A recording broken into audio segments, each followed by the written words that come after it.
আজকে নবীর সিরত, কেরিয়ার, নবীর জিন্দেগি আমাদের জীবনের ভিতরে নাই, নবীর আদর্শ আমাদের জীবনে নাই, নবীর কেরিয়ার আমাদের জীবনে নাই।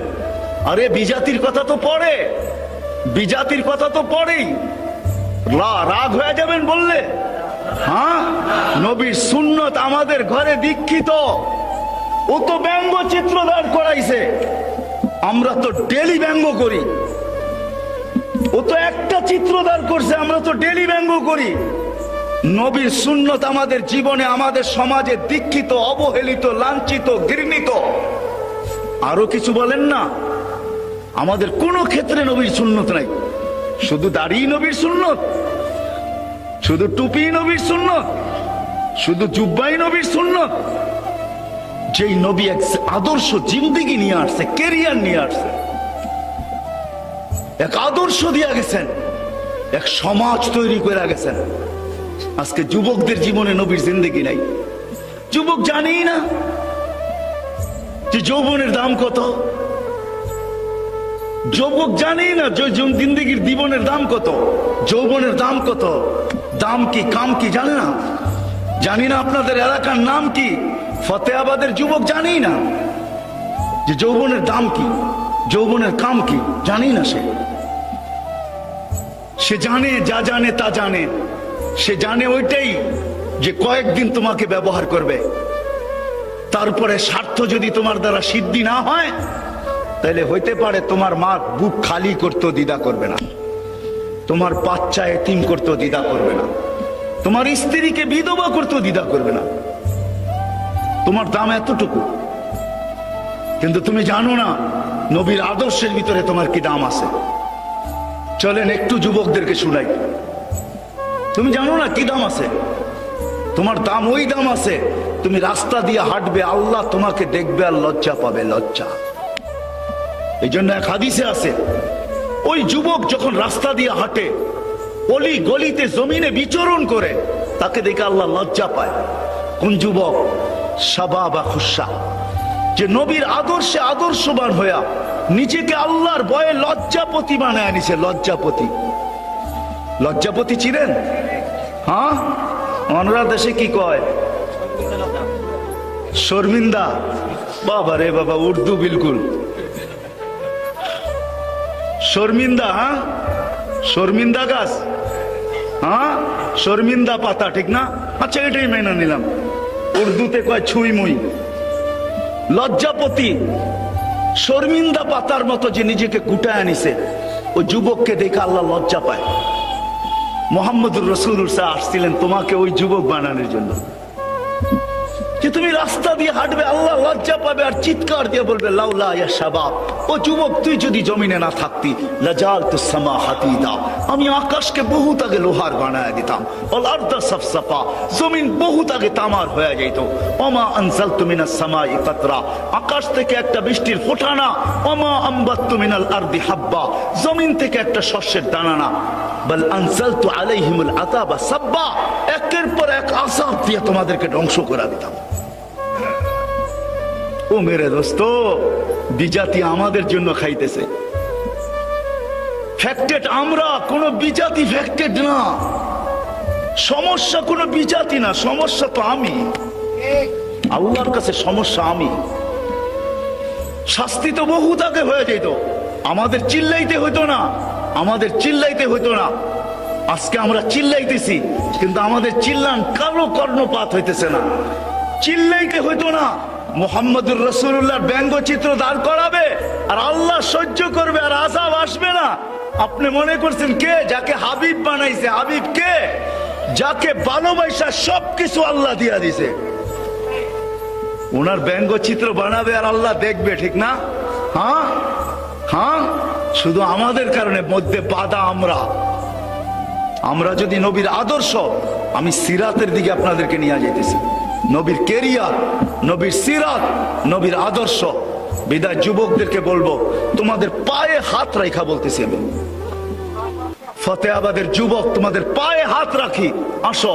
দুনিয়াওয়ালারা তোমাদের দাম দিতে পারবে না। হাজারো যুবকের জান দুনিয়াওয়ালারা নিয়ে আনিছে, হাজারো মার কুল খালি করছে, শুধু স্বার্থের ব্যাঘাত করছে। বিদায় স্বার্থের বিপরীত গেছে বিদায় তোমাকে স্বার্থ সিদ্ধির জন্য ব্যবহার করবে। স্বার্থের বিপরীত হবে তোমার মার কুল খালি করতে দ্বিধা করবে না। তোমার দুধের শিশু থাকতে, তোমার দুধের শিশু আছে কিনা এটাও দ্বিধা করবে না। তোমার কোলের শিশু, দুধের শিশুকে এতিম বানাইতে দ্বিধা করবে না দুনিয়াওয়ালারা। তোমার বিবিকে বিধবা করতে দ্বিধা করবে না। আসো, মুহাম্মদুর রাসূলুল্লাহ যে আদর্শ নিয়ে আসছে, ওই আদর্শওয়ালা যুবক তুমি হও। আল্লাহ তোমাকে দেখে লজ্জা পাবে, লজ্জা। আল্লাহ বলতেছে লাউলা ইয়া শাবাব, তুই যদি না থাকতি, আকাশ লোহার, জমিন তামার, বৃষ্টির ফোঁটানা, শস্যের দানা আমি সব ধ্বংস করে দিতাম, কিন্তু পারি না তোর চেহারা দেখা।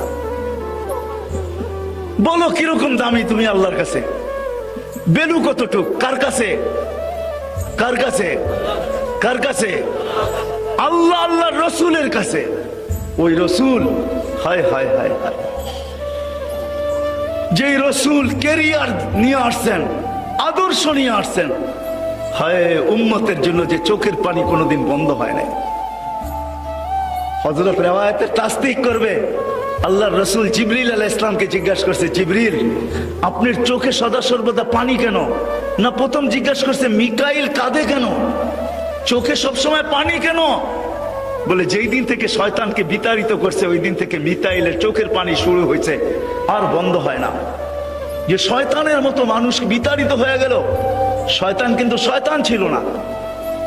7 আকাশে তাকে 7টা নামে ডাকা হতো। তর্জমা আমি করবো না, হুজুর করতে তর্জমা জিজ্ঞাসা করে নেবেন।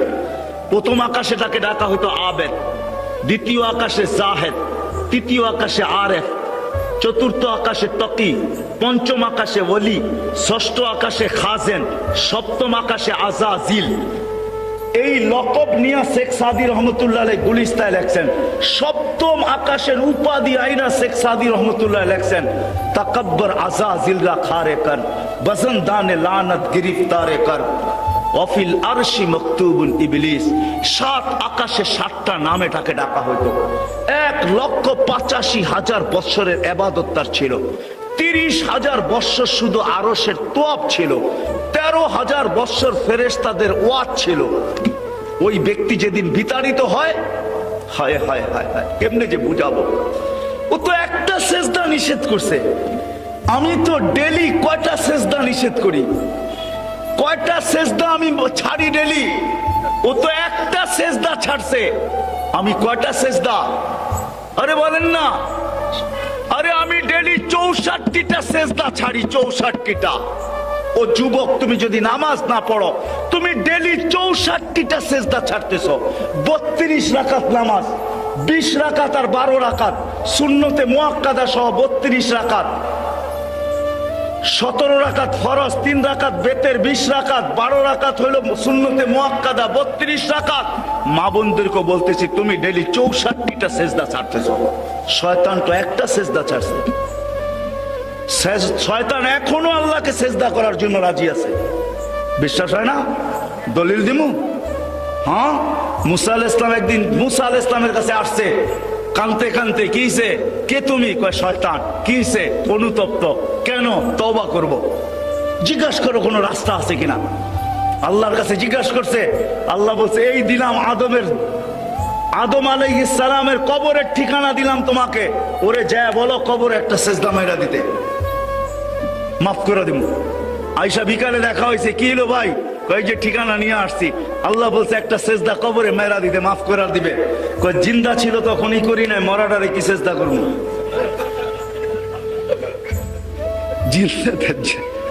জিন্দা ছিল তখনই তো করি নাই, মরাটারে কি করবো?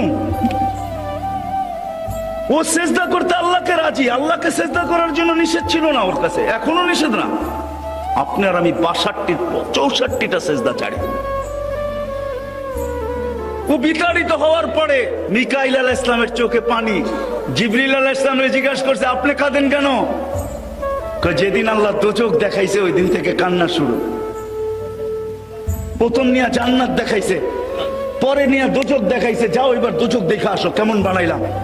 ওইটা দেখা আইসা বলছে, আল্লাহ কি বানাইছেন? কেউ বাঁচবে না, কেউ যাবে না এটার ভিতরে। যে নাম শুনবে সে যাবে না।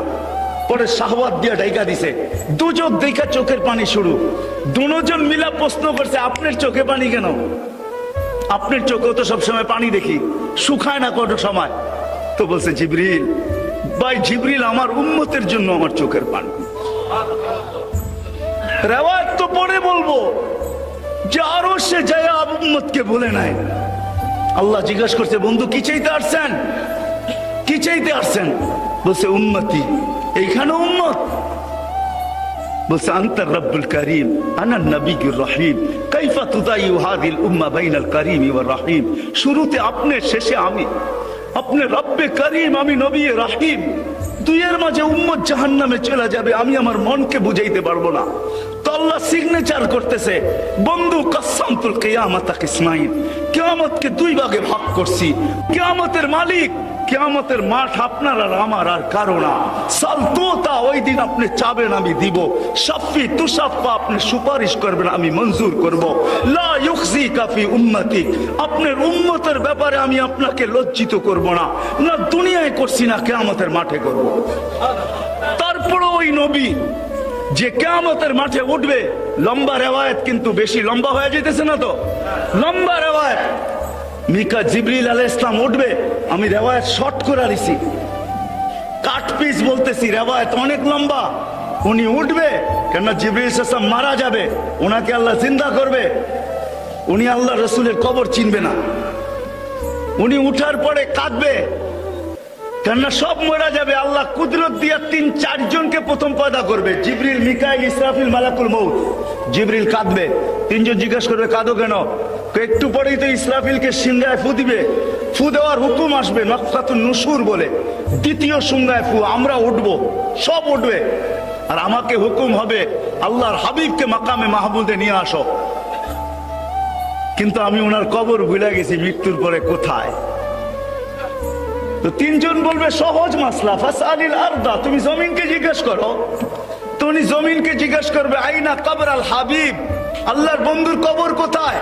তো জমিন জবাব দিবে দাক্কানি আল্লাহু দাক্কা ফানাসিতু, আল্লাহ আমাকে প্রথম সিংহা এরকম ছানা ছানছে, আমিও ভুলা গেছি, এরকম ধুনা ধুনছে, আমিও ভুলা গেছি, রাখছি কোথায়। ওই দিন আল্লাহর রাসূলের কবর থেকে নূর বাহির হবে, নূর। আজকে না, ওই দিন নূর, নূর, নূর, নূর, নূর, হাত্তা ইয়াসআদ আরশার রহমান, জয় আল্লাহর আরশে নূর ঠেকবে। জিবরিল আলাইহিস সালাম হুকুম দিবে, আল্লাহ আমার বন্ধুকে নিয়ে আসো। নূর দেখা চিনবে এটা হাবিবুল্লাহর রওজা, কবর। আয়েশা পার মারবে আর বলবে কুম ইয়া হাবিবার রহমান, আল্লাহর বন্ধু উঠবে। হায় হায় হায় হায়, ফতেপুরের মানুষ, ফতেহাবাদের মানুষ, নবী কবর থেকে উঠবে। রেওয়ায়েত তাহকিক করবে উলামা, আমি শুধু বইলা যাইতেছি, তাহকিক পরে করে নিয়েন। উঠবে, ওহুয়া ইয়াবকি ওয়া ইয়াকুল, চোখে পানি নিয়ে উঠবে, পানি নিয়ে, চোখে পানি নিয়ে উঠবে। ফতেহাবাদের যুবক, তোমার জন্য চোখে পানি নিয়ে উঠবে। ওহুয়া ইয়াবকি ওয়া ইয়াকুল, বলতে বলতে উঠবে জিবরিল আইনা উম্মতি, আমার উম্মত কই এটা বলো। আমার উম্মতকে কি আমার আগে উঠে ফেলছো? আওয়াসালা শফির জাহান্নাম, আমার উম্মত কি পুলসিরাতের কিনারে চলে গেছে, তারপরে আমাকে উঠাইতে আসছো? তো জিবরিল কসম খাবে, ওয়াল্লাহি বিইজ্জতিহি ওয়া জালালি, আল্লাহর ইজ্জত আর জালালের কসম, মা শাক্কাল আরদা আহাদুন ইল্লা আনতা, আপনি বেঁচে যেতে পারি নাই। ওই আদর্শ নিয়ে আসছে, মা বোনদেরকে ওই দামি বানাইতে আসছে, আনছে, আসছে ওই দামি বানাইতে। সারা দুনিয়া যাবে আল্লাহর জিয়ারতে, আল্লাহ যাবে এই উম্মতের কিছু মা বোনের জিয়ারতে, আল্লাহ নিজে যাবে, নিজে, আল্লাহ নিজে যাবে, জিয়ারতে যাবে, জিয়ারতে। কে যাবে? কে যাবে? কে যাবে? সমগ্র জগৎকে, এই উম্মতের কিছু মা বোন আছে আল্লাহর রাসূলের আগে জান্নাতে যাবে। আল্লাহ রাসূল জিজ্ঞেস করবে তোমরা কারা, আমার আগে কেন জান্নাতে যাইতেছ?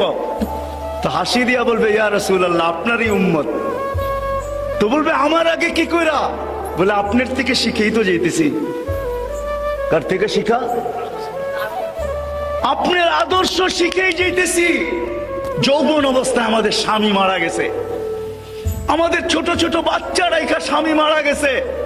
আপনার আদর্শের ভিতরে শুনছি আমরা আমাদের যৌবনকে, এই যৌবনকে আমরা ধরে রাখছি, মাটির সাথে বিলীন করে দিছি। বাচ্চাগুলাকে বুকে নিয়ে পড়া রয়েছি, এদেরকে মানুষের মতো মানুষ করছি, কোথাও বিয়ে বসি নাই। যৌবন একদিন মাটির সাথে মিশা গেছে, আমরাও একদিন কবরের সাথে মিশা গেছি। আপনার আদর্শকে ধরে রাখছি তো আল্লাহর রাসূল তাদেরকে বলবে সাবাস, আহলান ওয়া সাহলান, তোমরাই আমার আগে যাওয়ার উপযোগী, তোমাদেরকে সালাম দিতেছি, সেলুট দিতেছি। নবী আদর্শ নিয়ে আসছে, ওই আদর্শ নিয়ে আসছে নবী আজকে। আমি লম্বা করতে চাইতেছি না, আমি লম্বা করতে চাইতেছি না, ওই আদর্শ নিয়ে আসছে। কেরিয়ার আমাদেরকে দিয়া গেছিলেন, সিরত দিয়া গেছিলেন, আদর্শ দিয়া গেছিলেন। নবীকে আল্লাহ পাক মডেল বানায় পাঠাইছিলেন, মডেল।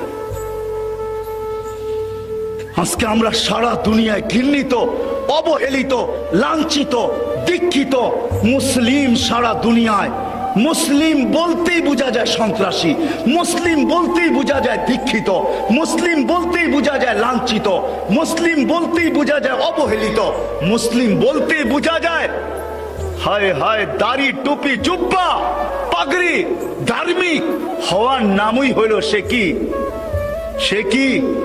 আরে বলেন না সে জঙ্গি, ঠিক না? কেন? সাহাবাদের আজকে আমাদের কাছে সব আছে, সাহাবাদের কাছে কিচ্ছু ছিল না। আপনি আমাকে বুঝাইতে হবে না, রাগ হয়েন না। মিডিয়া আলা থাকলে আপনার পায়ে হাত রেখা বলি, আমি মিডিয়ায় তেমন বিশ্বাসী না। এই জন্য বিশ্বাসী না যে আমি সারা দুনিয়া ঘুরা দেখি। আমি মিডিয়ায় চোখ রাখবো কখন? তা হাদিসে নেয়ামত বলতেছি। আর এক দেখলে 100 হবে, 100। কত দেখলে? কয়টা দেখলে? একটা দেখলে 100 হবে, 100। আপনাদের উন্নত বিশ্ব দেখতে দেখতে আমার জুতা শেষ। আপনাদের কোন বিশ্ব আমাকে দেখাইতে হবে না। আপনাদের কোন বিশ্বের নাম নিবেন, ওই বিশ্বর মাটিতে যায় বলেন, যেই জায়গায় বলবেন ওই জায়গায় আমার জুতার পাড়া আছে। আমি চষে আসছি, বিদা আমাকে বুঝায়েন না। আজকে আমরা লাঞ্ছিত, আমাদের কাছে সব আছে। হায় হায়, আমি তো চিটাঙ্গে বলি, আজকে মাটির ঘর দেখে বড় খুশি লাগলো। আমি মনে হয় একবার হাটহাজারিতেও বলছিলাম যে একদিন চিটাগাঙ্গের মাটির ঘর জাদুঘরে উঠবে, ঠিক না? আগে তো মাটিরই ছিল, ঠিক না? কি ঐতিহ্য আছে না নাই? হ্যাঁ আছে, হ্যাঁ ঐতিহ্য আছে। আরে মাটির ঘর আছে নাকি? নাই, ঐতিহ্য নাই। দুই একটা হয়তো আছে, ঐতিহ্য শেষ। সব কি পাকা, ঠিক না? সব কি পাকা, সব বাংলো হয়ে গেছে। সাহাবাদের কাছে কিচ্ছু ছিল না, পায়ে জুতা ছিল না, শরীরে কাপড় ছিল না, পেটে ভাত ছিল না, মাথা গুছার ঠাই ছিল না। হুজুরকে জিজ্ঞাসা করেন, আল্লাহ রসুল জিজ্ঞাসা করছে তোমরা রাস্তায় বসে থাকো কেন? বলছে লাইসা লানা বুদ্দুনিয়া রাসূলুল্লাহ। আল্লাহ রসুল ছোট ছোট ঘর, সারাদিন স্ত্রী মেয়েরা ঘরে থাকে, বউ বেটি ঘরে থাকে। এর ভিতরে যদি আমরাও যে ঢুকা বসে থাকি, ওরা সহজভাবে চলতে পারবে না। আমাদের ঘরে জায়গা নাই, আমরা রাস্তায় বসি। রাত্রে একটু সুযোগ পাইলে যে মাথা গুছার জন্য ইমাম গাজালি রহমতুল্লাহ আলাইহি কিতাব লেখছেন। ওই কিতাবের ভিতরে লেখছেন ফি বাইতিন ইউস্তার, সাহাবায়ে কেরাম ঘরে যাইতেন একটু মাথা গুছার জন্য, একটু আরাম করার জন্য যাইতেন ঘরে। যখন আর টিকতে না পারতেন রাত্রে, তো একটু মাথা গুছানোর জন্য ঘরে যেতেন। ছোট্ট ছোট্ট ঘর, জায়গা ছিল না, সত্য। পেটে ভাত ছিল না, পাথর ছিল, পায়ে জুতা ছিল না, গায়ে কাপড় ছিল না, কিন্তু বাদশাহ ছিল। বাদশাহ মেঘকে ডাকলে আসতে বাধ্য হইতো, বাধ্য। বাদশাহ ছিল, মেঘকে ডাকলে আসতে বাধ্য হইতো। নবী সাথে নাই। সমুদ্রে ঘোড়া দৌড়াইতে চাইলে সমুদ্র রাস্তা দিতে বাধ্য হইতো।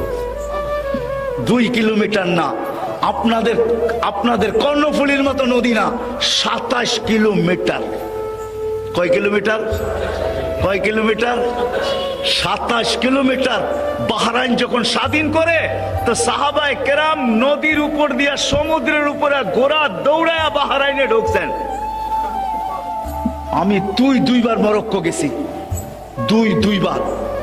উকবা বিন নাফে রাদিয়াল্লাহু তাআলা আনহু যেখানে আটলান্টিকের ভিতরে গোরা নামায়া দিয়া বলছিলেন, লাউ আলিমতু ওয়ারা হাদাল পাহারি মা সাদ্দানি হাদা, কেউ যদি আমাকে বলতে পারে এই সমুদ্রের ওই পারে কোনো মানুষ আছে, তো এই আটলান্টিক আমার জন্য বাধা না। যেখান থেকে আটলান্টিক পাড়ি দিতে নিউ ইয়র্ক নাক বরাবর, আমি ম্যাপ ফালায়া দেখছি দুইবার, নাক বরাবর New York, Casablanca to New York 8 ঘন্টা প্লেন চলার পরে নিউ ইয়র্কে যায় নামে, 8 ঘন্টা আটলান্টিকের উপর দিয়ে চলে। আর সাহাবী রাসূল বলে আমি ঘোড়া দিয়ে পার হয়ে যাব। বাদশাহ ছিলেন, বাদশাহ, পেটে ভাত ছিল না, পায়ে জুতা ছিল না। আরে পুরুষ তো পুরুষ, মহিলা পর্যন্ত ওই জঙ্গল আমি দেখছি আমার এই দুই চোখে।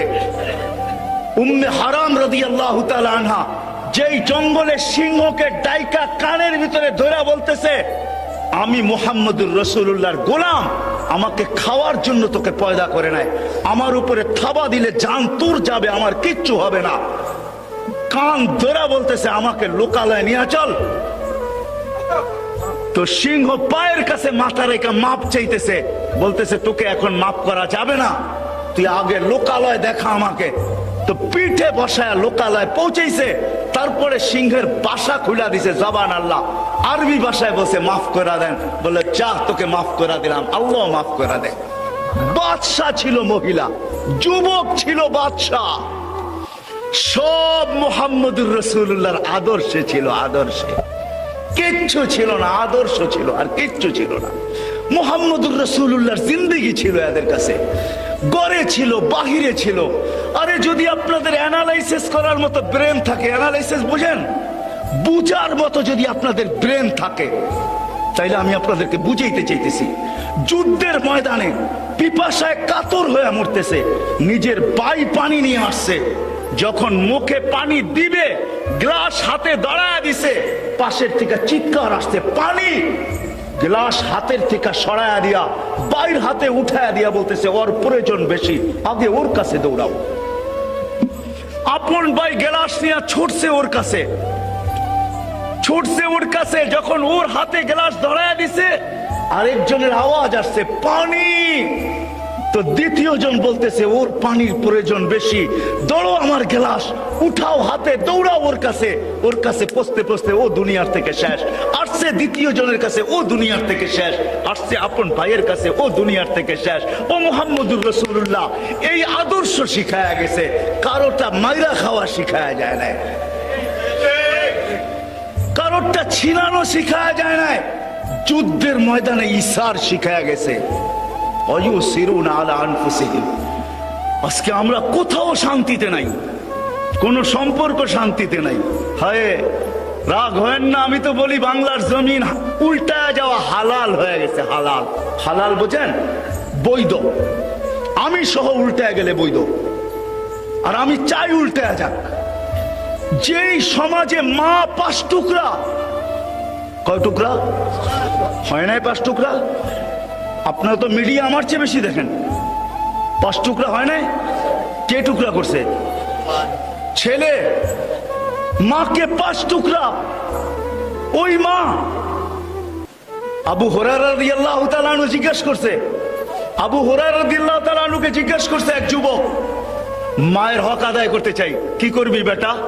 বলে পিঠে উঠাবো মদিনার থেকে, তারপর পায়ে হাইটা যাব মক্কাতুল মুকাররমা 470 কিলোমিটার, তারপর বলে তারপরও পিঠের থেকে নামাবো না। 5 দিন কন্টিনিউ, হজের 5 দিন মাকে পিঠে নিয়ে হজ করাবো, তারপর বিদায় হজ করে মাকে নিয়ে আবার হাইটা মদিনায় এসে নামাবো। হক আদায় হবে? তো বলছে বেটা তোর মাকে, মা তোকে পেটে নিয়ে যে একদিন কষ্ট করছে ওইটার হক আদায় হবে না, দুধের হক তো পরে। ওই মাকে, যেই মা বাবার ব্যাপারে আল্লাহ ওসিয়ত পাঠাইছে, ও ওয়াসাইনাল ইনসানা, কোরআনে আল্লাহর সবচেয়ে বড় ওসিয়ত। ওই মা, ইমাম গাজালি রহমতুল্লাহ আলাইহি লেখছেন, তোর মা তোকে নিয়ে যে কষ্ট করছে, এটা যদি যান্ত্রিক রূপ দেওয়া যেত, দুনিয়ার যত বড় কঠিন পাহাড়, পাথরের পাহাড় নির্বাচিত করা হোক আর ওটার উপরে নিক্ষেপ করা হোক লাখ শাক্কাল জিবাল, পাহাড় টুকরা টুকরা হয়ে যেত।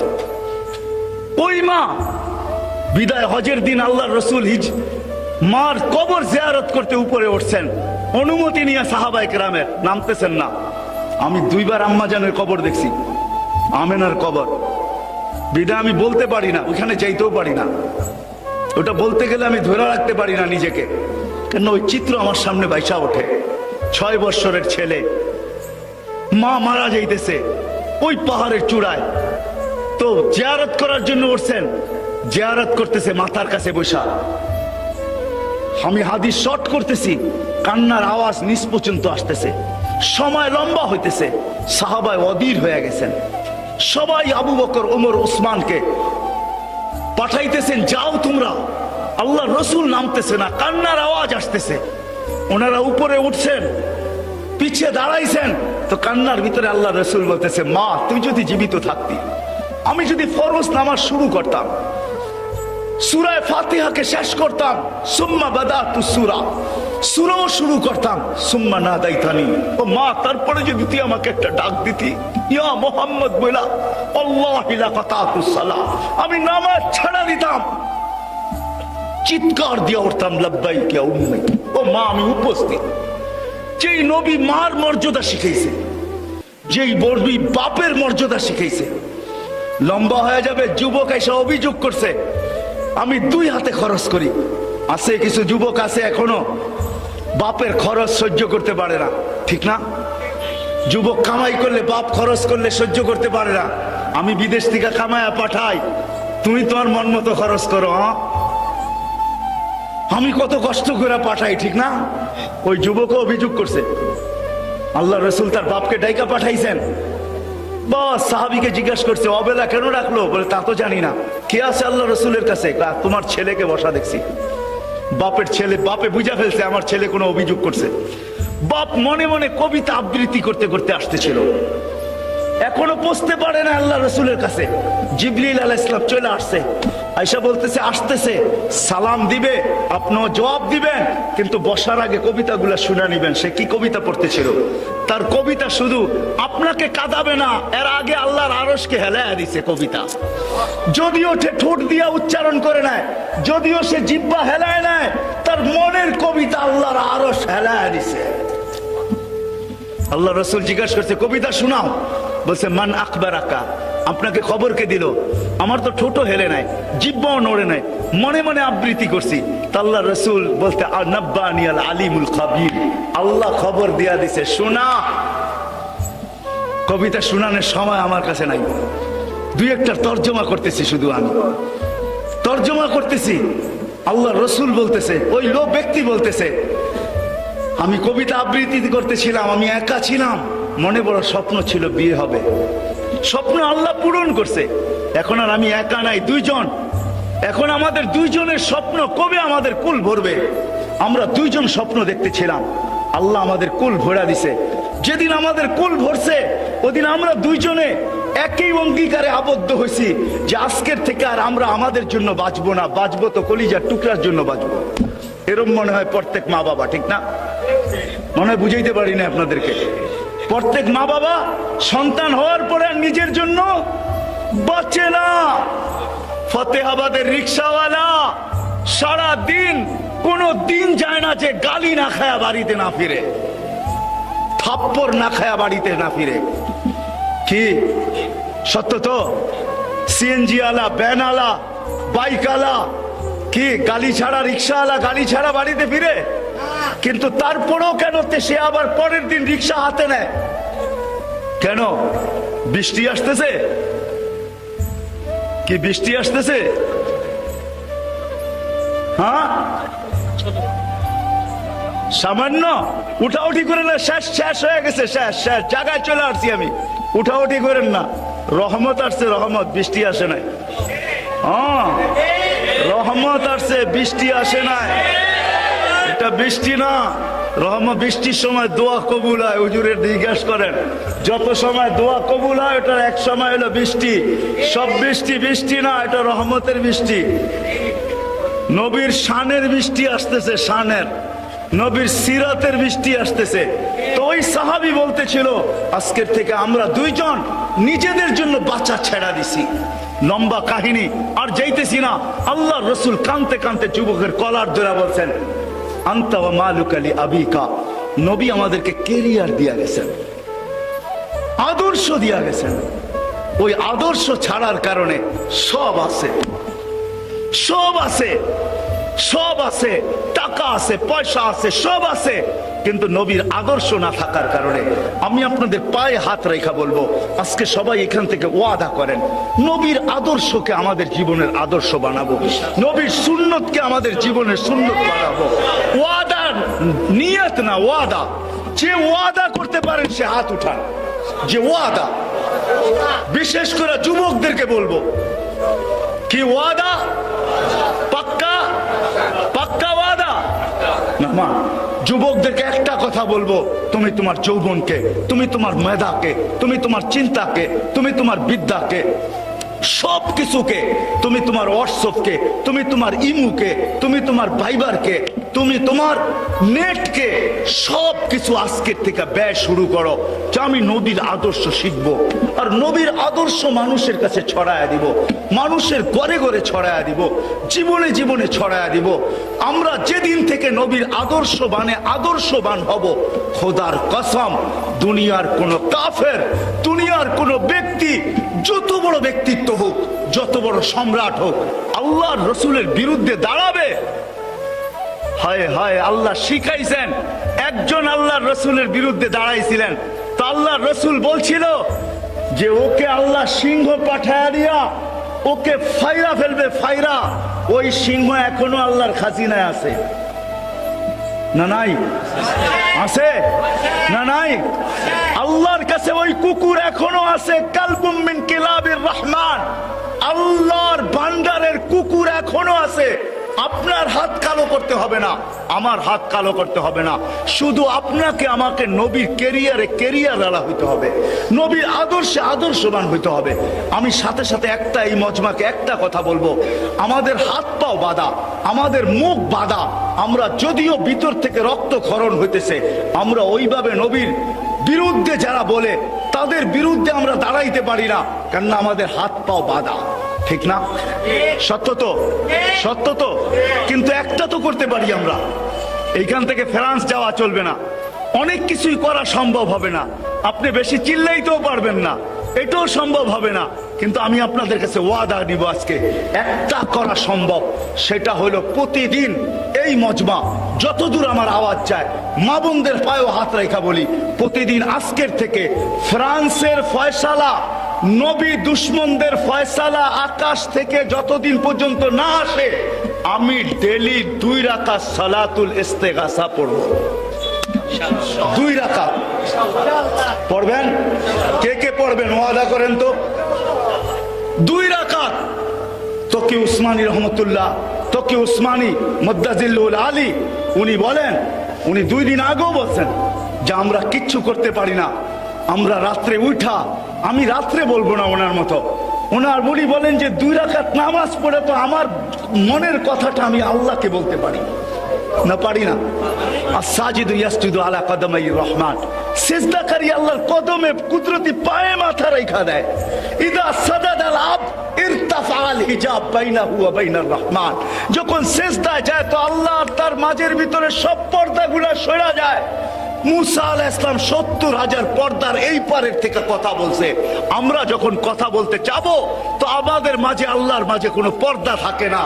ওই অবস্থায় আমি আল্লাহর কাছে বলি, আল্লাহ আমাদের হাত পাও বাঁধা, নবীর ব্যথায় আমাদের রক্ত ক্ষরণ হইতেছে, আল্লাহ আমরা কাউকে বলতে পারি না, আল্লাহ আমি তোর কদমে বলতেছি, আল্লাহ তোর কুকুরদের ভিতর থেকে একটা কুকুর নির্ধারণ কর। তোর কাছে কুকুরের অভাব নাই, তোর সৈন্যের অভাব নাই, তোর ডিফেন্সের অভাব নাই, তোর কুদরতের কোনো সীমা নাই, তোর ক্ষমতার কোনো সীমা নাই। আল্লাহর কাছে আমরা বলি, আমি আপনাদের পায়ে আবার হাত রাখা বলতেছি, ওয়াদা করেন যে আজকের থেকে আমি 2 রাকাত নামাজ পড়বো, যেটা সালাতে ইস্তেগাসা ফ্রান্সের বিরুদ্ধে পড়বো, বিরুদ্ধে। ওয়াদা, ওয়াদা। আল্লাহ আল্লাহ আমাকেও আমল করার তৌফিক দান করো, আপনাদেরকেও আমল করার তৌফিক দান করো। ওমা আলাইনা ইল্লাল বালা। পাইলেও সমস্যা, না পাইলেও সমস্যা। যারা পায় নাই তারাও সমস্যায় ভুগতেছে, আর যারা পাইছেন তারাও সমস্যায় ভুগতেছেন। এই জন্য আব্দুর রহমান ইবনে আউফ রাদিয়াল্লাহু তাআলা আনহু, পাওয়া যদি কোনো আসল সমস্যা হইতো তাহলে উনি আশারায় মুবাশশারার অন্তর্ভুক্ত কোনো দিন হইতেন না। কেননা উনি যখন দুনিয়ার থেকে বিদায় নেন, ওই সময় ওনার কাছে যে টাকা ছিল, আজকে বাংলাদেশের 2 থেকে 5 থেকে 6 বছর বাজেট করা যায়। বাজেট এতটুক পরিমাণ ওনার কাছে ছিল, কিন্তু এত বড় পাওয়াও কোনো বাধা হয় নাই। আবার ওই সমাজের ওই সাহাবিও দেখা যাবে যে ক্ষুধার তাড়নায় মাটিতে গড়াগড়ি করতেছে। মানুষ বিভিন্ন রোগ ভাইবা তাকে চিকিৎসা দিতেছেন, আর নিজেই বলতেছেন আবু হুরায়রা রাদিয়াল্লাহু তাআলা আনহু যে ক্ষুধা, আমার তো কোনো রোগ ছিল না, ছিল তো ছিল ক্ষুধা ছিল, কোনো রোগ তো আমার ছিল না। মানুষ ভাবতো আমি এই রোগে আক্রান্ত, কিন্তু রোগ আমার কাছে ছিল না, আমার কাছে ছিল তো ক্ষুধা ছিল, আর কিচ্ছু ছিল না। সমাজের 2টা সাইডই আছে, কেন ওনাদের দিল ভরা ছিল, আর এটার জন্য 2টা জিনিস লাগবে, না হইলে কোনোদিন হবে না। যদি একটা হয় তাও হবে না, একসাথে দুটোই লাগবে। আজকে আমাদের সমস্যা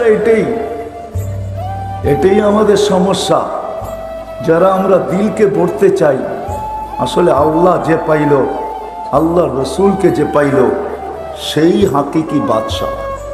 দুনিয়ার জীবন তো 60-70 বৎসরের, ইতিহাস তো বেশি দূরে যাইতে হবে না। নারায়ণগঞ্জের জন্য সোনারগাঁয় গেলেই বেশি দূরে আর যেতে হবে না, কেননা সোনারগাঁও আছে ঈশা খানাই। এটা তো দুনিয়ার দিক দিয়া। দিনের দিক দিয়েও যদি দেখতে যান, যে দিনদারির দিক দিয়া, তাহলে সোনারগাঁয়ে পাশাপাশি দুটোই রাখা আছে। 1268 সনে আবু তায়ামা রহমতুল্লাহ আলাই মাদ্রাসার ভিত্তি স্থাপন করছেন সোনারগাঁয়ে। ওই ভিত্তি স্থাপনের জায়গাটাও এখনো আছে, আর ওই কাঠটাও এখনো আছে, যে পাথরে খোদাই করে লেখা হয়েছে, ওইটাও এখনো রাখা আছে। কিন্তু আবু তায়ামা রহমতুল্লাহ আলাই নাই।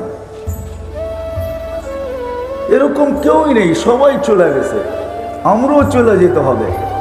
কিন্তু কামিয়াব তো ওই ব্যক্তি হবে যেই ব্যক্তির দিলটা ভরা যাবে। আর দিল ওই সময় ভরবে, দিল আল্লাহ রসুল ছাড়া কোনো জিনিস দিয়া ভরা সম্ভব না। আপনি আমাকে বুঝাইতে পারবেন না, আমিও হয়তো আপনাদেরকে বুঝাইতে পারতেছি না। দিল ভরবে আল্লাহ রসুল দিয়া। এই জন্য সাহাবা দুনিয়া দিয়া দিল ভরতে চান নাই। ইচ্ছা করলে পারতেন, এমন না যে ওনারা পারতেন না, পারতেন। 2-1টা উদাহরণ যদি টানেন তাহলে বোঝা যাবে। আচ্ছা বলেন, যাদের ইশারায় মেঘ আসতো, যাদের কথা মেঘ শুনতো, পায়ের নিচের মাটিটা তো মেঘের চেয়ে বেশি দূরত্ব না, ঠিক না? না মাটিটা বেশি দূরত্ব, মেঘটা বেশি কাছে? কোনটা দূরত্ব বেশি? মেঘটা বহুত দূরত্ব, ঠিক না?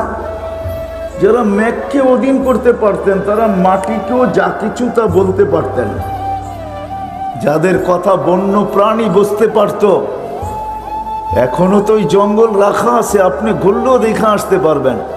টিউনিসিয়ায় ওই জঙ্গল রাখা আছে, যেই জঙ্গলের পাশে দাঁড়ায় সাহাবায়ে কেরাম বলছিলেন, সকাল পর্যন্ত তোমাদেরকে সুযোগ দিলাম, নাহনু রাসূলুল্লাহ, আমরা আল্লাহর রসুলের প্রতিনিধি, সকাল পর্যন্ত তোমাদেরকে সুযোগ, জঙ্গল খালি করে দাও, নাহলে সকালে তোমাদেরকে গণহত্যা করব। ওই জঙ্গলও রাখা আছে, ওইখানে ওনাদের হাতের মসজিদ এখনো বানানো রাখা আছে। সকাল পর্যন্ত বন্য প্রাণী জঙ্গল ছাড়তেও বাধ্য হয়েছে। তো বন্য প্রাণী আরবি বুঝলো কি করে? যারা এটা পারতেন, ওনারা দুনিয়াও কিছু না কিছু করতে পারতেন, ঠিক না? হ্যাঁ না, পারতেন না? যারা সমুদ্রের উপর দিয়ে ঘোড়া দৌড়াইতে পারতেন, স্থলের মতো জলের উপর দিয়ে ঘোড়া দৌড়াইতে পারতেন, তারা মাটিকে কিছু করতে পারতেন না? টেকনোলজির যুগ তো আজকে আসলো, আমি তো বলি ভিডিও কল তো ওমর রাদিয়াল্লাহু তাআলা আনহু দেখায়া গেছেন, ওইখান থেকে বিজ্ঞান প্রযুক্তি নিছে। বিজ্ঞান নিজের কোনো প্রযুক্তি নাই, আমাদের থেকে ধার করে নিয়া প্রযুক্তি দাঁড় করাইছেন। বিজ্ঞান প্রযুক্তি নিছে ওইখান থেকে। ওমর রাদিয়াল্লাহু তাআলা আনহু 1400 বছর সারিয়াতাল জাবাল বইলা ওই প্রযুক্তি কিয়ামত পর্যন্ত মানুষের সামনে রাইখা দিয়েছেন, যার কারণে আজকে মুঠো ফোনও আসছে, যার কারণে আজকে প্রযুক্তিও আসছে, যার কারণে আজকে ভিডিও কলিংও আসছে, না জানি হাজারো জিনিস আসছে। ওই সূত্র ধইরা এরা তৈরি করছেন যে উনি যখন পারছে তাইলে এইখানে কোনো না কোনো একটা কিন্তু আছে, যেটাকে খুঁজা বাহির করলে আমরাও কাজে লাগাইতে পারবো, আমরাও আমাদেরকে ফেমাস করতে পারবো, দুনিয়াকে তাক লাগায়া দিতে পারবো। কিন্তু সূত্র দিছেন যিনি, উনি ওমর রাদিয়াল্লাহু তাআলা আনহু। ওনারও ইচ্ছা করলে দুনিয়া পারতেন, কিন্তু না করেন নাই মেরে দোস্ত। ওনাদের তো চিন্তাই ছিল যে এটা বড়, এটা দিলটা বড়, আর দিল ভরতে গেলে দুইটা লাগবে, আল্লাহ আল্লাহর রসুল লাগবে, আর আল্লাহ আল্লাহর রসুলকে দিলে বসাইতে হলে দুটা লাগবে। ওটার ভিতরেই সময় চলে গেছেন। 60-70 বৎসরকে শুধু টাটা দিয়া দিছেন, আর বলছে 60-70 বৎসর অজাদনা সাকার না, পেলাম তো শুক্রিয়া আদায় করলাম, লাম নাজিদ সাবার না, না পেলাম তো সবর করলাম, কেননা মরার পরে তো রাখাই আছে। দনি তো ইনশাআল্লাহ এটাই আসবে, ইলা রৌহিম ওয়া রাইহান ইলা রব্বিন গায়রি গাজবান। চলো ওই জগতের দিকে যেটা সুখ শান্তিতে ভরা। সুখ আর শান্তি কি দেখছ? সুখ শান্তিতে ভরা।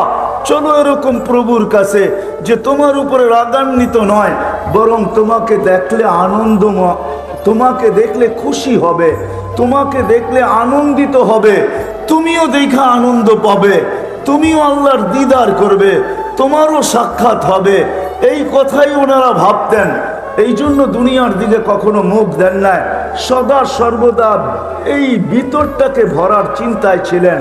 ওটা আল্লাহ আল্লাহর রসুল দ্বারা ভরে, আর আল্লাহ আল্লাহর রসুলকে ভিতরে ঢুকাইতে হলে দুইটা লাগবে। শুধু মেহান্নত করলে হবে না যে আমি সারাদিন মেহান্নত করলাম, চাই মেহান্নত যেই লাইনেই হোক, আপনি সারাদিন মেহান্নত করলেন না, এটার সাথে আরেকটাও লাগবে। এই জন্য সাহাবায়ে কেরাম দুটোই করতেন, দুটোই ছিল ওনাদের জীবনে, একটা মেহান্নত, একটা হক্কানিয়াতের সোহবত। মেহান্নতও লাগবে, আবার হক্কানিয়াতের সোহবতও লাগবে। হক্কানিয়াতের সোহবত, মেহান্নতও লাগবে, আবার হক্কানিয়াতের সোহবতও লাগবে। এই জন্য সাহাবায়ে কেরাম মেহান্নত করতেন, আবার আল্লাহ রসুলের কাছে যায় সোহবতের মাধ্যমে যেই মেহান্নত করতেছেন ওটা হইতেছে কি হইতেছে না, কতটুক বনতেছে, হয়তো একটা ছোট্ট উদাহরণ দিলে দেখা যাবে। আচ্ছা, বাচ্চা যখন কনসেপ্ট হয়ে গেছে তো সময় মতো তো আসবেই, ঠিক না? কি আমার কথা বোঝেন? বাচ্চা যখন কনসেপ্ট হয়ে গেছে, পেটে চলে আসছে, তো এটা তো 10 মাসের মাথায় আসবেই, ঠিক না? আর ও আসবে তো চিৎকার দিতে দিতেই তো আসবে, মনে হয় বোঝেন নাই। আসার আগেই তো মাকে পাগল করে ফেলবে, ঠিক না? যেটাকে প্রসব বেদনা বলে, তো মাকে পাগল করে আসে না, তো আসবেই তো। তো আপনি মাসে মাসে ডাক্তার দেখান কেন? কি প্রয়োজন? কি প্রয়োজন মাসে মাসে এতগুলা বিল দেওয়া, এত লম্বা সিরিয়াল দেওয়া, আবার এই লোকটা এত কষ্ট করতেছে, একে বারবার নিয়ে যাওয়া, কি প্রয়োজন? আমাকে বুঝান, প্রয়োজন রাখে? যেদিন বাচ্চা চিৎকার দিতে শুরু করলো আসার জন্য, মাকে পাগল বানাইতে শুরু করলো, ওই মুহূর্তেই যান। হয়তো সিজার হবে, নাইলে নর্মাল হবে, দুটার একটা তো হবেই, ঠিক না? হয়তো বাইপাস হবে, নাইলে ডাইরেক্ট হবে, ঠিক না? দুইটাই তো আমাদের দুনিয়ার রাস্তা, ঠিক না? সহজ রাস্তা হলো বেশি ব্যথা হয়, সিজার করো, তাড়াতাড়ি খালাস করো, ঠিক না? আপনি মাসে মাসে কেন যান? এই জন্য যাই যে দেখার জন্য পজিশন কিরকম, ঠিক না? আমিও বুঝাইতে পারলাম কিনা জানি না। হক্কানিয়াতের সোহবত, আল্লাহ ওয়ালাদের সোহবত, হক্কানি আলেমদের সোহবত, এই জন্য জরুরত যে আপনি মেহান্নতের পজিশনটা দেখেন কিরকম আছে, আপনার পজিশন ঠিক আছে কি ঠিক নাই, চাইলে দেখবেন আপনি মেহনত করবেন তো ঠিক আছে, আপনি পজিশন দেখলেন না, বাচ্চা তো হবে হবে, হইতে পারে তারও সারা জীবনের কান্না হইতে পারে, আর আপনি মা বাবা হিসাবে আপনিও সারা জীবন বাচ্চা দেখবেন আর চোখের পানি ঝরাইতে থাকবেন। আর ভাববেন একটুখানি ভুলের তরে অনেক বিপদ ঘটে। ভুল করেছে যারা সবাই ভুক্তভোগী বটে। এই প্রবাদ বাক্য আপনার আমার জীবনও সত্য হইতে পারে। এই জন্য মেরে দোস্ত, মানুষের দিল কসম খোদার আল্লাহ রসুল ছাড়া আর কোনো জিনিস দ্বারা ভরা যাবে না। আর যার দিল না বলল, দিলটা যার না বলল, দুনিয়ার থেকে যাবে তো যাবে সত্য, কিন্তু ওই ইস্তেকবাল হবে না, ওই সংবর্ধনা হবে না, ওই ইস্তেকবাল হবে না। যারা দিল ভরা যাবে তাদেরটা যেরকম হবে, ওটার জন্য দুটেই দরকার, আল্লাহ আল্লাহর রসুল। আর আল্লাহ আল্লাহর রসুলকে ভিতরে ঢুকাইতে হইলে মেহনত, চাই সেটা বন্দেগীর লাইনে হোক, চাই সেটা জিকিরের লাইনে হোক, চাই সেটা তেলাওয়াতের লাইনে হোক, চাই দুনিয়াতে যতগুলা লাইনই আছে সব লাইনের হোক, কিন্তু সাথে সাথে সোহবত লাগবে যে আপনার মেহনত ঠিক হইতেছে কি হইতেছে না। নাইলে দেখা যাবে একদিন আমি মেহনত করতে করতে সময় মতো তো আমি ঢোলা পড়ব, মৌতের কোলে ঢোলা পড়ব, ওই বাচ্চার মতো সময় মতো সে চিৎকার দিতে দিতে চলে আসবে। হইতে পারে সারা জীবনের সেও কান, তারও চোখের পানি ঝরতে পারে, আর তাকে যখন দেখবে তো মা বাবারও চোখের পানি ঝরতে পারে। আর সেই কথাই বাস্তব প্রমাণিত করবে যে একটুখানি ভুলের তরে অনেক বিপদ ঘটে। ভুল করেছে যারা সবাই ভুক্তভোগী বটে। তখন আমারও এরকম হতে পারে যে আমি মেহনত করতে করতে করতে করতে করতে একটা পর্ব আসবে, যখন থাবা আমার কাছে চলে আসবে, তো আর ওই সম্বোধন হয়তো আমার কাছে আসবে না, যেই সম্বোধন চিরাচরিত মেহনত আর সোহবতের মাধ্যমে আসার কথা। কেননা আমার কাছে মেহনত আছে, সোহবত নাই। এই জন্য এরকম কেউ যদি সোহবত নিল কিন্তু মেহনত একটুও করলো না, তাহলে সোহবত যে তার ভিতরে সব কিছু আইনা দিবে এটাও না। দুটোটাই লাগবে, মেহনতও লাগবে, সোহবতও লাগবে। কথা কিন্তু শেষ। এই জন্য আপনাদের কাছে দরখাস্ত, মৃত্যুর আগেই কিন্তু দিলটাকে গড়তে হবে। আর ভরার জন্য মেহনত, আবার হক্কানিয়াতের সোহবত, হক্কানি ওলামা, হক্কানি আল্লাহওয়ালা। আর আমি সারা দুনিয়া ঘুরার পরে বলতেছি, যেই সুযোগ সুবিধা আল্লাহ বাংলাদেশের মানুষকে দিছেন, মক্কা মদিনা বাইতুল মুকাদ্দাস, এটাকে নিয়ে আলোচনাও করা যায় না, তুলনাও করা যায় না। দুনিয়ার কোনো মাটিকে আল্লাহ এই সুযোগ সুবিধা দেন নাই, কোনো মাটির মানুষকেই আল্লাহ দেন নাই। বাংলাদেশের মানুষকে আল্লাহ এতটুকু সুযোগ সুবিধা দিছেন। আমার মনে হয় কেন যে দিছেন, ভাবতে ভাবতে আমি মাঝে মাঝে একা একাই ভাবি যে মনে হয় আল্লাহ বাংলাদেশের মানুষকেও বেশি ভালোবাসেন, আর এই মাটিকেও আল্লাহ বেশি ভালোবাসেন। যার কারণে মাঝে মাঝে দুই একটা উদাহরণও আমার সামনে চলে আসে। গত 2 দিন আগে বাংলাদেশে একটা দিন গেছে যে করোনায় একজনও মারা যায় নাই, কিন্তু সারা দুনিয়ার দিকে তাকায় দেখবেন আজ পর্যন্ত দুনিয়ার কোনো একটা দেশ এই প্রমাণ দিতে পারবে না যে আজকে আমাদের দেশে একজনও মারা যায় নাই। কিন্তু বাংলাদেশে প্রমাণ দিতে পারতেছে যে 2 দিন আগে বাংলাদেশে করোনায় একজনও মারা যায় না। আক্রান্ত হয়েছে বটে, কিন্তু মারা যায় না। এই মালাটা আমাদের গলায় আসছে। মনে হয় এই মাটিকেও ভালোবাসেন, মাটির মানুষকেও ভালোবাসেন। হাজারো সময় আমাদের এখানে মুসিবত চলে আসে, ভূমিকম্প শতবার আসছে, কিন্তু বিপর্যয় আজ পর্যন্ত হয় নাই। 10 নম্বর মহাবিপদ সংকেত উঠছে, ফ্ল্যাগও উঠছে, কিন্তু কোনো বিপর্যয় ঘটে নাই। বিদায় আমি বলতে পারি, সজোরে বলতে পারি, বাংলাদেশের মানুষকেও আল্লাহ ভালোবাসেন, মাটিকেও ভালোবাসেন। নাইলে এই মানুষ, এই দেশের মানুষের জন্য এত সুবিধা আল্লাহ দিবেন কেন?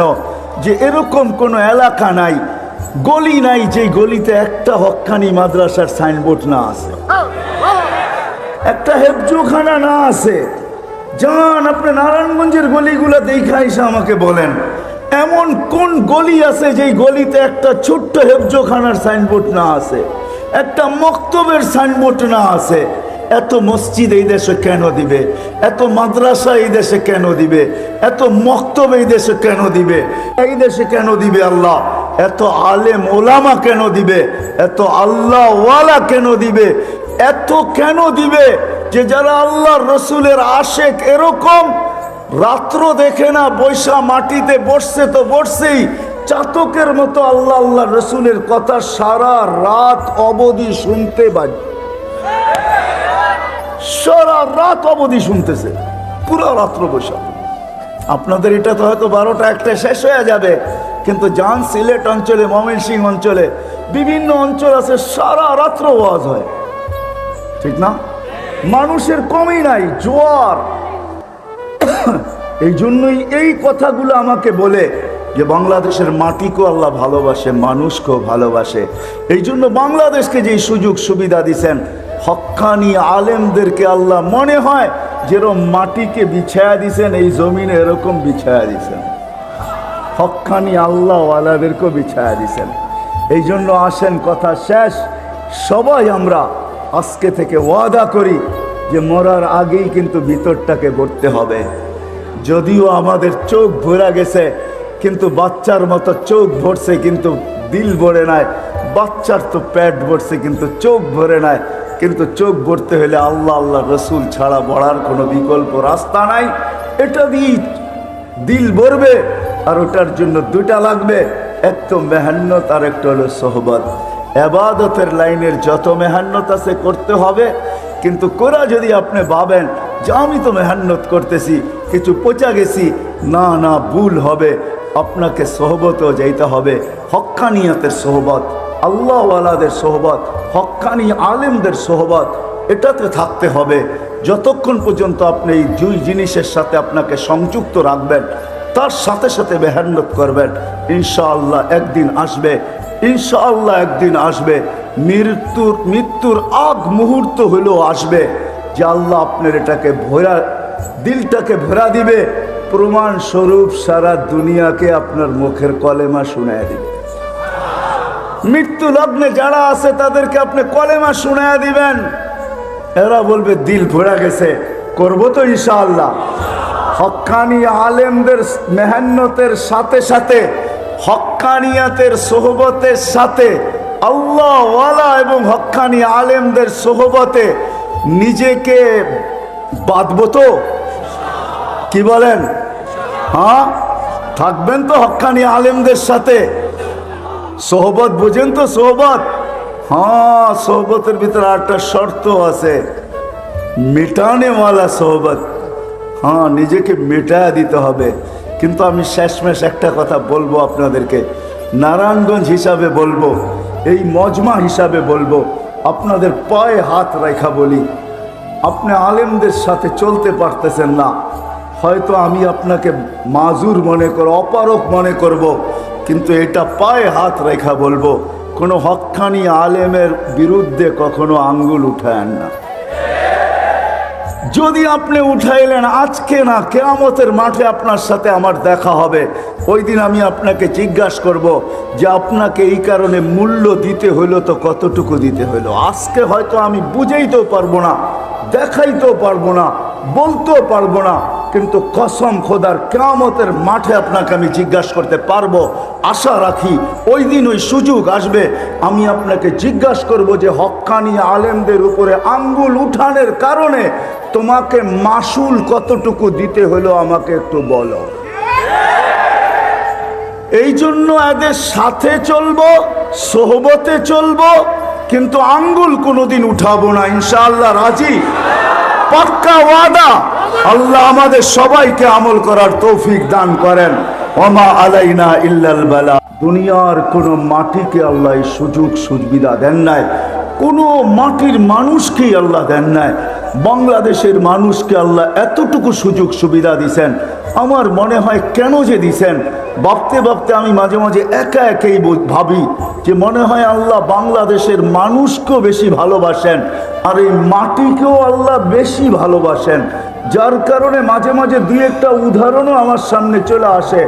গত 2 দিন আগে বাংলাদেশে একটা দিন গেছে যে করোনায় একজনও মারা যায় নাই, কিন্তু সারা দুনিয়ার দিকে তাকায় দেখবেন আজ পর্যন্ত দুনিয়ার কোনো একটা দেশ এই প্রমাণ দিতে পারবে না যে আজকে আমাদের দেশে একজনও মারা যায় না। কিন্তু বাংলাদেশে প্রমাণ দিতে পারতেছে যে 2 দিন আগে বাংলাদেশে করোনায় একজনও মারা যায় না। আক্রান্ত হয়েছে বটে, কিন্তু মারা যায় না। এই মালাটা আমাদের গলায় আসছে। মনে হয় এই মাটিকেও ভালোবাসেন, মাটির মানুষকেও ভালোবাসেন। হাজারো সময় আমাদের এখানে মুসিবত চলে আসে, ভূমিকম্প শতবার আসছে, কিন্তু বিপর্যয় আজ পর্যন্ত হয় নাই। 10 নম্বর মহাবিপদ সংকেত উঠছে, ফ্ল্যাগও উঠছে, কিন্তু কোনো বিপর্যয় ঘটে নাই। বিদায় আমি বলতে পারি, সজোরে বলতে পারি, বাংলাদেশের মানুষকেও আল্লাহ ভালোবাসেন, মাটিকেও ভালোবাসেন। নাইলে এই মানুষ, এই দেশের মানুষের জন্য এত সুবিধা আল্লাহ দিবেন কেন? যে এরকম কোনো এলাকা নাই, গলি নাই, যে গলিতে একটা হক্কানি মাদ্রাসার সাইনবোর্ড না আছে, একটা হেফজোখানা না আছে। যান আপনি নারায়ণগঞ্জের গলিগুলো দেখা এসে আমাকে বলেন, এমন কোন গলি আছে যেই গলিতে একটা ছোট্ট হেফজোখানার সাইনবোর্ড না আছে, একটা মক্তবের সাইনবোর্ড না আছে? এত মসজিদ এই দেশে কেন দিবে? এত মাদ্রাসা এই দেশে কেন দিবে?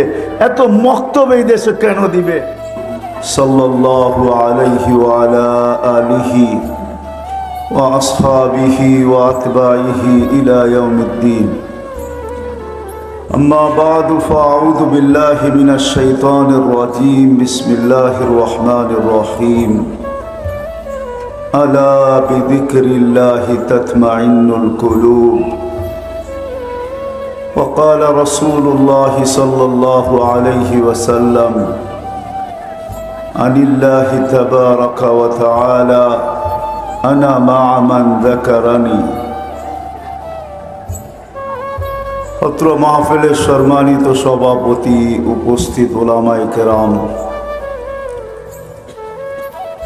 নারায়ণগঞ্জের বিভিন্ন এলাকা থেকে আগত মুসলমান ভাইয়েরা, যেই পর্যন্ত লাউড স্পিকারের আওয়াজ পৌঁছতেছে পর্দার অন্তরালে মা ও বোনেরা, কোরআন হাদিস থেকে যতটুকুই তেলাওয়াত করলাম আশা রাখি একই সামনে রেখে অতি অল্প সময় কিছু কথা রাখবো, সাথে সাথে দোয়ার দরখাস্ত।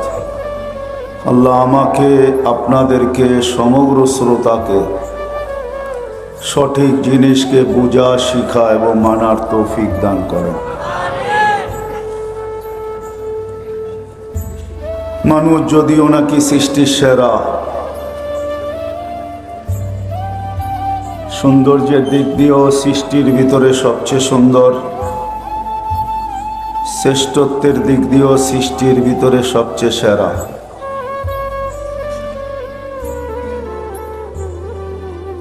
বহুত দিক দিয়া দেখলে দেখা যাবে মানুষ সৃষ্টির ভিতরে সবচেয়ে উত্তম, কেননা সমগ্র সৃষ্টির জন্ম বৃত্তান্ত ভিন্ন, মানুষের জন্ম বৃত্তান্ত ভিন্ন। সমগ্র জিনিসকে আল্লাহ 6 দিনে কমপ্লিট করছেন, মানুষকে আল্লাহ প্রত্যেককে আমাদেরকে 10 মাস সময় নিয়ে কমপ্লিট করছেন। কোনো সৃষ্টিকে আল্লাহ বিনিময় দেন নাই, যদিও সমগ্র সৃষ্টি 24 ঘন্টায় আল্লাহর গুণগানে রত। একটা মুহূর্ত এরকম যায় না কোনো সৃষ্টির উপরে যে আল্লাহর গুণগান না গান। জন্মলগ্ন থেকে নিয়ে মৃত্যু পর্যন্ত প্রত্যেক আকাশের ভিতরে অগণিত ফেরেশতা, কেউ দাঁড়ানো, কেউ রুকু, কেউ সেজদা, কেউ বসা অবস্থায় আল্লাহর গুণগানে রত। লা ইয়ালতাফিত ওয়ালা ইয়াগফাল তরফাত আইন, চোখের পলক ঝপতে যতটুক সময় লাগে এতটুক সময়ের জন্য তারা না বিমুখ হন, না গাফেল হন, না ডাইনে তাকান, না বামে তাকান। কোরআনও আমাদেরকে এই কথাই বুঝাইতেছেন, মা মিন শাইইন ইল্লা ইউসাব্বিহু বিহামদি রাব্বি, যেটারই অস্তিত্ব ঘটে সেটাই আল্লাহর গুণগান গাইতে বাধ্য। কিন্তু অনেক জিনিসের গুণগান শোনাই যায় না, আবার অনেকটা শোনা যায় তো বোঝা যায় না।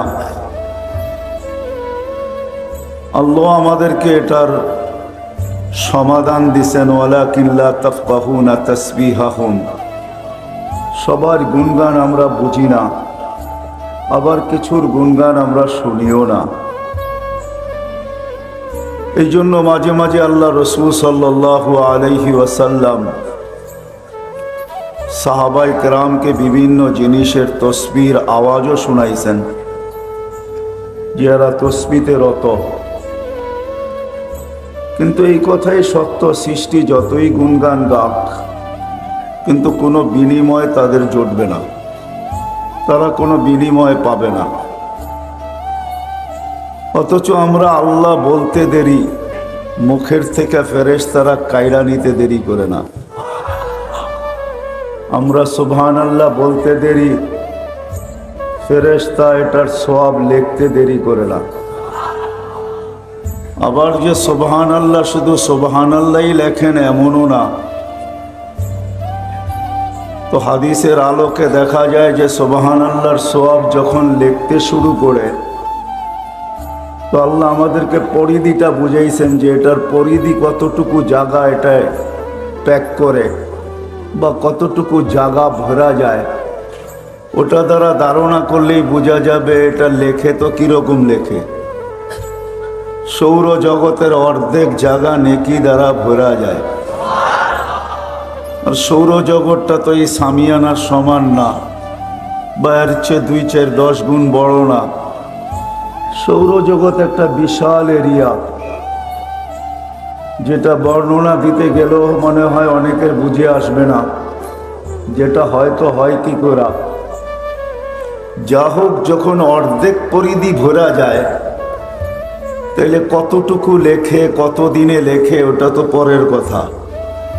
কিন্তু এতটুক তো আন্দাজা করা যায়, অনুমান করা যায় যে সৌরজগতের অর্ধেক যদি সুবহানাল্লাহ বলার দ্বারা ভরা যায়, তাহলে ফেরেশতারা লেখেন তো কতগুলা লেখেন।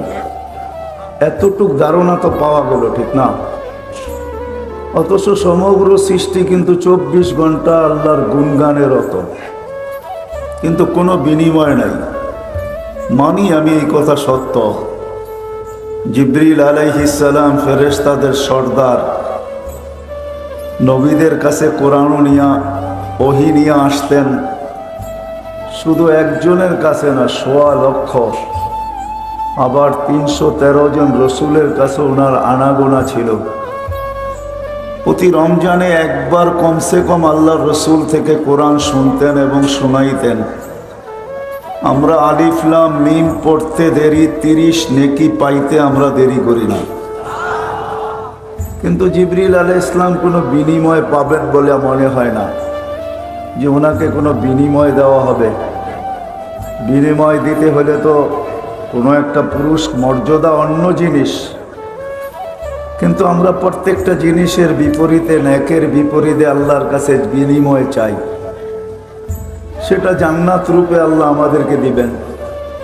তো সমগ্র সৃষ্টির গুণগানে রত বটে, কিন্তু কোনো বিনিময় নাই, তারা কোনো বিনিময় পাবে না।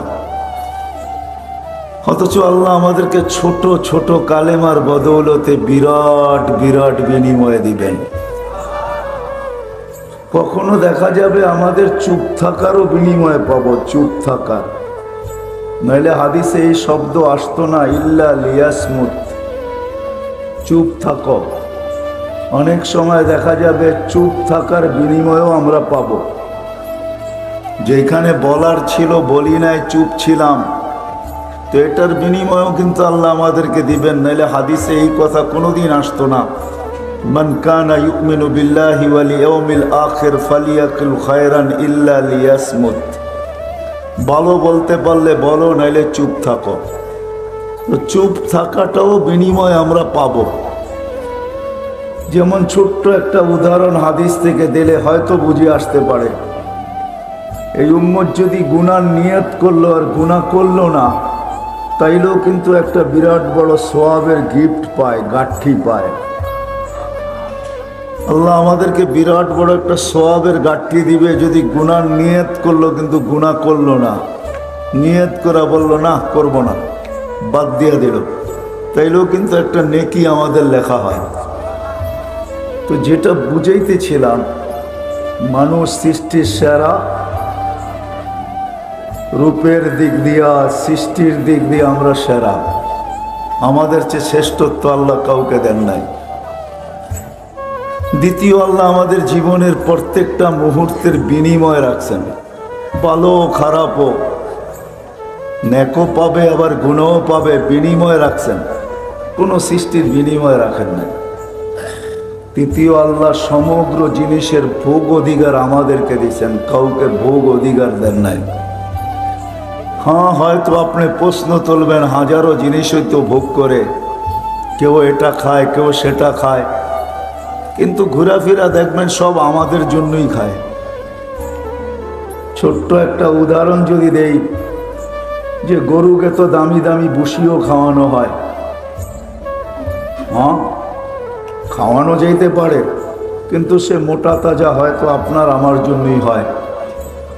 দুধের ঝর্ণা খুলে দেয় তো আপনার আমার জন্যই খুলে দেয়। আপনার আমি দুধ থেকে হাজারো আইটেম বানাই। বিদায় মানুষ সৃষ্টির সেরাও অনেক দিক দিয়া, আবার সমগ্র ভোগ অধিকারও মানুষেরই, আবার মানুষের জীবনেরই বিনিময়। কিন্তু হলে কি হবে,